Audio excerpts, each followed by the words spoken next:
ভোটে হারার পর তৃণমূলের এই দুঃসময়ে যারা মমতা ব্যানার্জির হাত ছেড়ে দিচ্ছেন তারা হচ্ছে পার্টির জন্য বেনজল, এবং তারা যত তাড়াতাড়ি পার্টির থেকে বেরিয়ে যাবে ততই পার্টির শুদ্ধিকরণ হবে।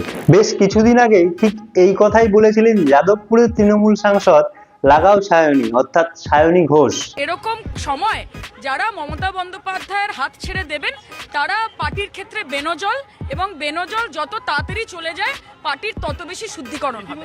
আর এত নীতি নৈতিকতা আদর্শ নিয়ে ভাষণ মারা আমাদের এই নেত্রী এবার কি করেছে একবার দেখুন। Shiny Ghosh has also signed the letter which has been submitted by Kakoli Dastidar. তা ম্যাডাম, বাকিরা বেনজল আর আপনি কি ফুচকার তেঁতুলের জল? আমি তো জানতাম যে আমি কি।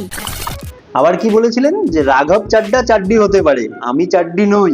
सायोनी घोष है ना, वो चड्डा नहीं है, इसीलिए वो चड्डा चड्डी नहीं होगा कभी। আর আজ পরিস্থিতি এমন যে এত নীতি নৈতিকতা নিয়ে জ্ঞান মারা এই ম্যাডামকে মুখ লুকিয়ে বেড়াতে হচ্ছে, আর জানিয়ে তার নিজের দলের নেতারাই তাকে কটাক্ষ করছে। মুখ ঢাকতে হচ্ছে কেন? কোথাও কারফিউ হয়েছে বা এই তো পুরো করোনার সময়ের ছবি। কিন্তু আমার মোদিজির কাছে একটাই প্রশ্ন, যে কি এমন মজবুরি হয়ে গেছিল যে তৃণমূলের এই কাচরাগুলোর সমর্থন বিজেপিকে নিতে হলো?